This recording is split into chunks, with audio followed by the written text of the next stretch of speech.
Hey folks, happy welcome back to the channel. Thank you for watching.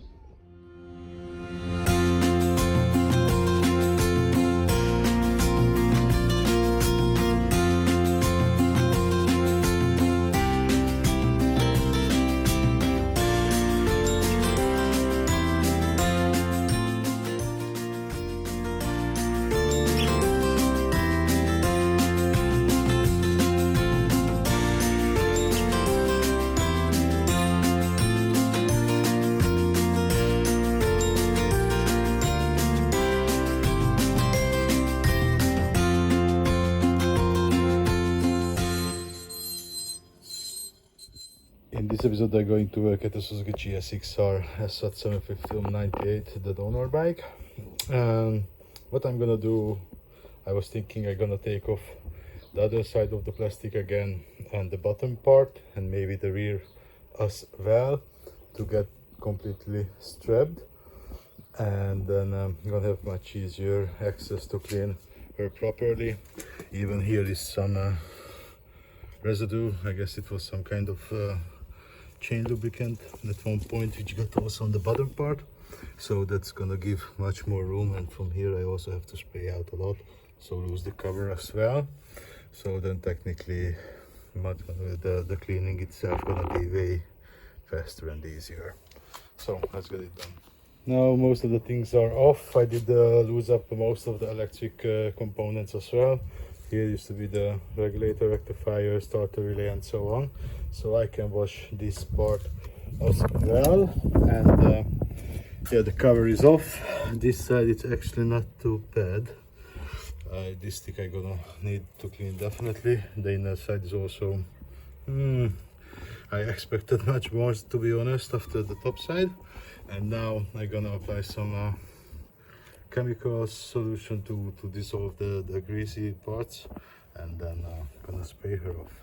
Now I'm gonna let the foam to work a little bit.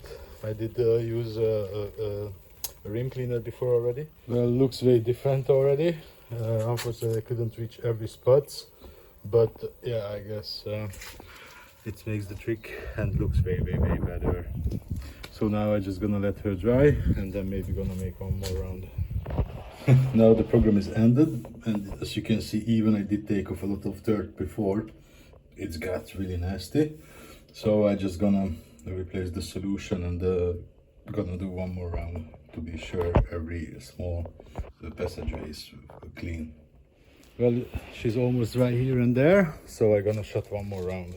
Well, yeah, there is didn't cost too much different, but still got a little bit cleaner. So now we're gonna let her drop down and dry up, so it's gonna take a while.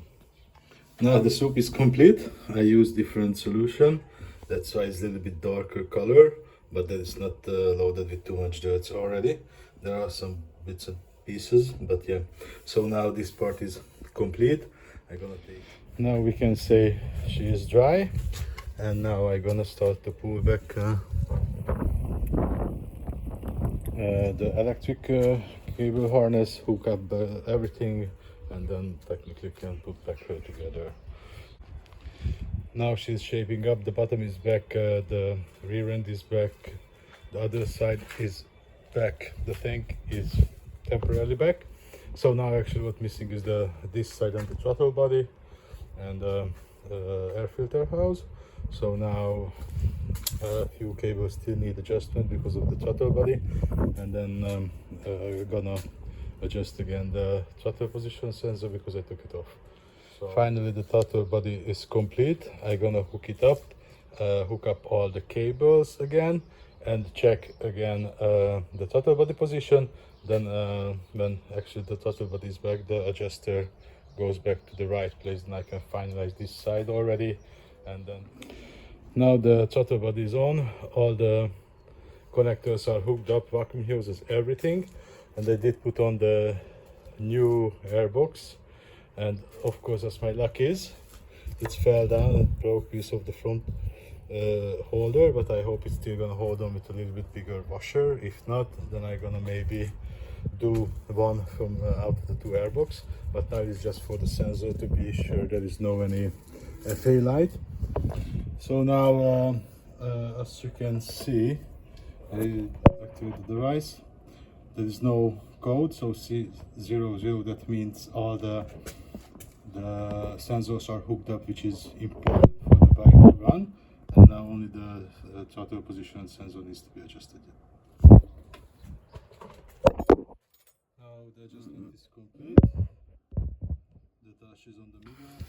Now the two throttle cable are hooked up. I have some movements to be sure I can do the final touch at the top, but with the choke it was stuck a little bit. Now I did some movements, but as you can see it's still stalling a little bit hardly, and that could be that's why I did not give too much reaction, because they corrugated with the idle, and this one maybe needs some lubricant.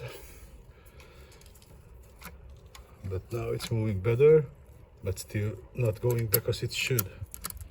I disconnected the cable, and without that the choke, this part, it's moving as it should. It's not touching and then moving the throttle body, and the cable stuck itself, so I'm gonna try to apply some lubricant. Well, this is the top end of the cable, and unfortunately the cable has some physical damage. Probably from the stock it was tried to be forced to push back by the lever itself. Now without the mechanism, this should be the pace position. It got better but didn't solve entirely the problem. It's not going back, just a little bit, but better than it was. So for now it's good. Gonna keep attention about it when I'm gonna start up the bike. So now everything hooked up, and when I got busy I was thinking actually the incorrect throttle position sensor adjustment also could have a little bit part of this situation, that the bike didn't start up as it should, because yeah, it didn't get the correct positioning, of course, for the injection. But yeah, that's one thing. So now I'm gonna pry her up a few times to pressurize the system. Gonna roll her. Yeah, the pump is working. A few more times.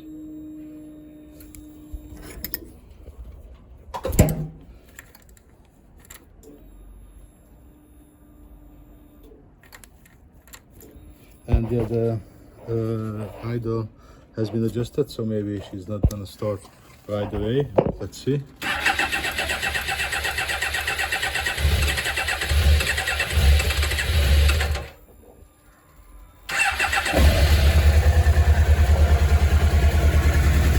Yes.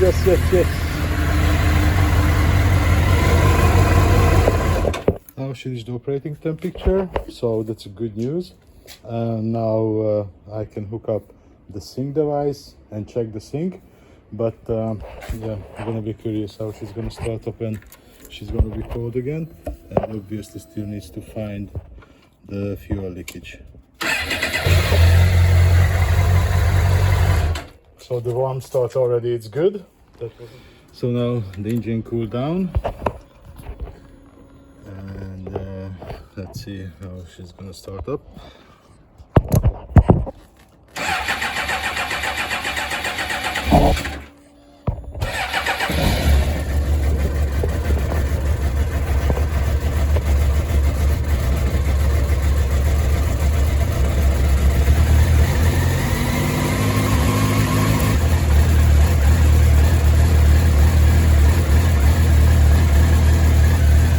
Well, a little bit better than it was. Now the engine is warm, and I'm gonna do the sync. Everything is prepared, and actually what I mentioned already, I have learned a lot about this device. Actually, it is much more advanced than I thought. So actually it can tell us a lot of things. So first thing first is when the bike is running already, with the adjuster screws, actually you can with this device you can fine tune the engine itself. So when you're playing with it, as the RPM is changing, actually that's telling you when is the right setup for the cylinder. Obviously that is the base to sync the throttle bodies together. And actually when the curve is on, the curve can tells you that the valve opening as well, so that you can see if there is any problem with the valve clearance, and eventually it could have tell you if the throttle body axles, which are the which are operating actually by the gas cable, if they have any issues as well, because it gives a weird wave into the measurement. So that's really useful information. Now I can fine-tune all my bikes. So let's start her up and then first check the sync itself. Now the device is on, and as you can see, it's not too bad but not perfect, so it don't need too much to adjust. And these are the waves what I did talk about. So like this small edge, there's like that it's problem also with the throttle body axle in cylinder number 1 and 2. No, number 1 and 4. The 2 and 3 are fine. But yeah, maybe after the adjustment is one of the changes. Now the adjustment is complete. Unfortunately the battery ran flat into the laptop, but it is quite okay. So hopefully this did add a little bit for the better startup. But now this part is technically complete. I can put back the top side, and now I can move to the front brake. Engine cooled down already. Let's see a cold start. Yes, it's cold. I'm gonna apply the choke and let's see. Well, maybe a little bit better, but could be the cable issue with the choke itself. And now she's pulling up. So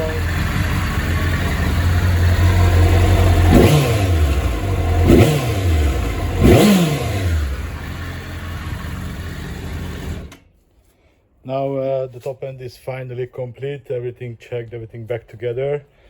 So far so good in quotation. So now what left over is to clean the front brakes and check the pads and the calipers itself.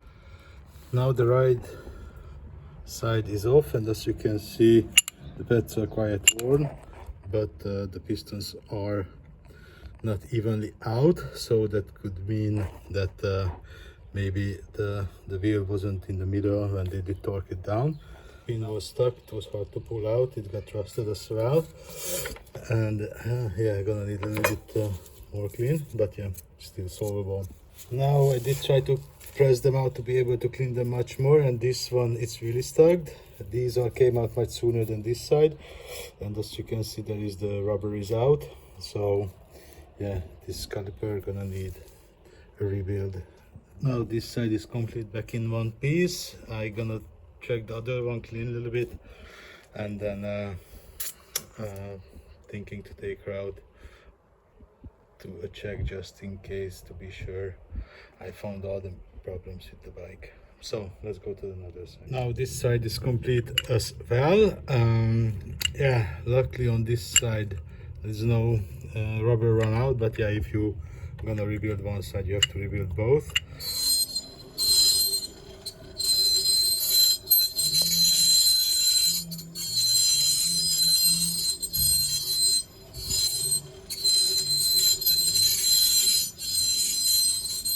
So now the front is back. I did clean the fork and did try to stop the leaking. So I'm gonna take her out for just a really short ride to see maybe the cleaning did help a little bit. Hopefully that dent it's a little bit above the limit what has been given by the manual, but yeah, hopefully it's got better. So let's go. Yeah, unfortunately the problem is there. It's still vibrating, shaking. So yeah, I'm not happy about it. I'm gonna check one more cold start, and then yeah, I'm gonna wait for the decision what's gonna be with her. Now the bike sit for a while. Yes, it's cold now, so let's see a cold start. Choke.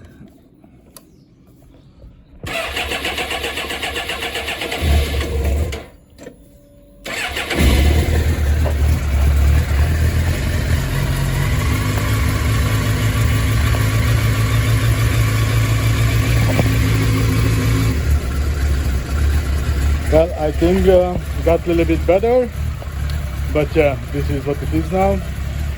So that's it for the episode. folks, thank you for watching. If you like it, see you in the next one. Bye bye.